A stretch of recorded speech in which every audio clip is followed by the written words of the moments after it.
Olá, tudo bem? Estamos começando mais um estudo bíblico hoje e hoje nós vamos falar sobre a lei moral. Mas antes, queria convidar você para que você possa orar conosco. Bondoso Deus e Pai, muito obrigado por essa oportunidade que temos de levar a Tua palavra de acordo com o que ela diz para cada um de nós. Que a Tua palavra possa encontrar lugar em nosso coração e nossa mente, causando em nós uma transformação necessária para que a cada dia possamos nos aproximar mais de Cristo Jesus. Seja conosco, em nome de Jesus Cristo. Amém. Muito bem, nós vamos começar hoje falando sobre a lei moral. O que é a lei moral dentro da palavra de Deus? É os 10 mandamentos. E os 10 mandamentos, ele expressa a vontade de Deus para com o ser humano. Nós percebemos aqui que os primeiros 4 mandamentos é o relacionamento seu com Deus. E os outros 6 mandamentos, totalizando assim 10, são o seu relacionamento para com o seu próximo, né? Então nós vamos ver alguns pontos importantes aqui dentro desse texto para que a gente possa aprender mais sobre a lei moral. Quais são os 10 mandamentos para o ser humano?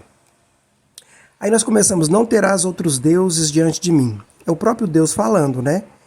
Ele diz que não deve se ter outros deuses, né, diante dele, porque ele é o único. E quando ele sendo o único, não há espaço, né, para qualquer outro. Ele é soberano, ele é supremo, ele é tudo, então não tem como. Então essa foi a primeira regra. Não farás para ti imagem de escultura, nem semelhança alguma do que há em cima nos céus, nem embaixo na terra. Por quê? Porque Deus sabia que, se isso acontecesse, poderia levar o homem a adorar a criatura ao invés do Criador, né?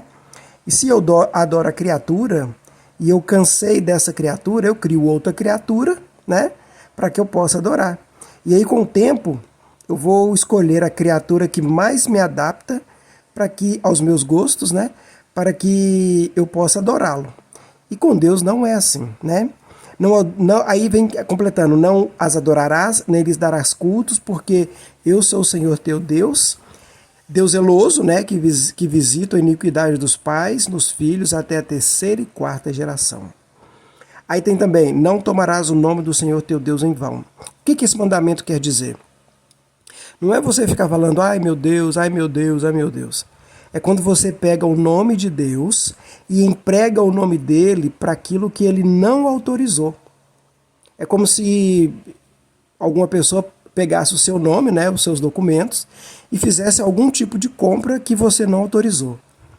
Então, para Deus é a mesma coisa. Então, quando você pega com relação até mesmo à política, e coloca Deus dentro da política, algo que ele não autorizou, ele não tomará você por inocente. Então, não tomarás o nome do Senhor teu Deus em vão, porque o Senhor não terá por inocente ao que tomar o seu nome em vão. Então não fique usando o nome de Deus naquilo que ele não valida, ok? Isso é muito importante. O 4º mandamento, lembra-te do dia de sábado para o santificar. 6 dias você trabalharás e farás toda a tua obra, mas o 7º dia é o sábado do Senhor teu Deus. Nenhum trabalho fará nem tu, nem teu filho, nem tua filha, nem teu servo, nem tua serva, nem seu animal, nem teu forasteiro, porque Deus deu 6 dias para o trabalho. Mas no sábado ele descansou, abençoou e também santificou. O que esse mandamento implica? Implica que você tem que tirar um dia separado para participar das coisas eternas de Deus. Ou seja, você tem que reservar esse dia, que é o sábado. Você poderia reservar qualquer outro, mas você tem que reservar esse dia, que é o sábado, para participar das coisas de Deus. Ah, mas por que não pode ser uma segunda, uma terça, uma sexta? Porque Deus pediu o sábado. E nesse dia, olha o que ele fez. Ele abençoou o dia, então nele tem uma bênção, santificou o dia, então é um dia santificado, e ele também reservou um tempo para descanso. Só que Deus não cansa. Então por que ele fez? Era para deixar exemplo para mim e para você. Ok? Depois vamos falar um pouquinho mais sobre a relação do sábado. Aí vem o seguinte mandamento: honra teu pai e tua mãe, para que se prolongue os teus dias na terra. Este é o primeiro mandamento com promessa, né? para que se prolongue os teus dias na terra. Ou seja, dá ouvido ao teu pai, dá ouvido à tua mãe, para que seus dias sejam longos na terra, né? Para que você viva bastante. É claro que quando o pai ou a mãe eles falam contrário ao que Deus ordena, nós não temos essa obrigação, né, de cumprir com esse mandamento, porque eles já estão contrário à palavra de Deus, que é soberana. Mas caso contrário eles não estejam, dê ouvido a seu pai, a sua mãe, porque Deus deu a eles, né, capacidades acima de você para que possa cuidar de você. Vem então, não matarás, né? Você não deve fazer nenhum planejamento para matar ninguém. É claro que aqui não está incluído algo que você não tem domínio, né? Suponhamos que você está dirigindo numa autoestrada e de repente alguém sai correndo no meio do mato e entra na frente do seu carro. Não inclui nesse não matarás, por quê? Porque não foi uma coisa que você planejou, né? Então, como você não planejou, né? Foi o acaso que aconteceu, você vai ter que arcar ali com algumas coisas, mas não foi uma transgressão dos mandamentos de Deus. Ok? Muito bem, temos também não adulterarás, né? Isso aqui está mais implicitado na questão da questão do adultério mesmo, né? Mas você pode usar isso com relação a adulterar qualquer documento, né? Adulterar qualquer fórmula, independente do adultério que seja, a regra é não adulterarás. A seguinte é, não furtarás, você não deve extrair nada daquilo que não pertence a você, e também não dirás falso testemunho contra o teu próximo, né? Porque se você quiser saber alguma coisa do próximo, você vai até ele e pergunta. Mas ficar fofocando, contando aquilo que você acha, também entra na classe daqueles que não estão fazendo a vontade de Deus. E por último, não cobiçarás a casa do teu próximo, ou seja, não cobiçarás nada daquilo que não é seu. E o que é relacionado a essa cobiça? É quando você vê algo, e não é que você quer algo igual, é que você quer aquilo que a pessoa tem, né? A gente tem que tomar muito cuidado com isso também. Muito bem, então Deus entregou então as leis, né, os 10 mandamentos para Moisés, e esse mandamento, né, ele está dividido depois no Novo Testamento. Deus ele faz um resumo. E qual que é esse resumo?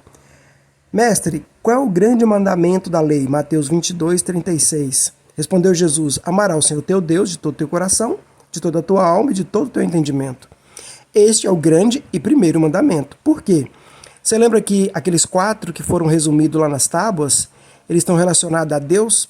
Ou seja, ame a Deus de todo o seu coração. E qual que é o segundo? Amarás o teu próximo como a ti mesmo. Ou seja, você não quer matar o próximo para que o próximo também não te mate. Você não quer roubar o próximo para que o próximo também não te roube. E assim sucessivamente, ok? Então, Deus resumiu então em 2 partes. Não quer dizer que ali tem um novo mandamento, porque o mandamento de Deus ele não mudou. Mateus 5, 17, 18 diz, não penseis que vim revogar a lei ou os profetas. Não vim revogar, vim cumprir. E qual lei que ele veio cumprir? A lei do santuário, a qual um cordeiro era sacrificado para remissão dos pecados. Agora, não tem nada a ver com os 10 mandamentos, porque os 10 mandamentos são um espelho que mostra aonde estão os nossos defeitos. Então, se nós não tivermos de frente o espelho, nós não vemos os defeitos que estão em nós. Então, os mandamentos simplesmente é um espelho. Então, quando eu pego alguma coisa de alguém, eu posso olhar nos 10 mandamentos e falar, lá está escrito, não furtarás. E aí, eu vou, então, deixar de fazê-lo, ok? Bom, então, um resumo breve aqui foi que Jesus deixou esses 10 mandamentos, né? Para que eu e você possamos aprender mais sobre e também viver uma vida em conformidade com a vontade dele, né? Então, lembre-se disso. Anulamos, pois, a lei pela fé? Paulo diz, de maneira nenhuma. Antes, a confirmamos. Então, a sua fé é um meio pela qual você acredita em Deus e passa a cumprir aquilo que Ele deseja na sua vida. Que Deus possa abençoar a você, que você possa cada dia buscar mais esse Deus, aprender mais sobre. E breve, quando Jesus Cristo voltar, ou quando você descer à sepultura, o seu nome possa estar no livro da vida. Deus abençoe em nome de Jesus Cristo. Amém.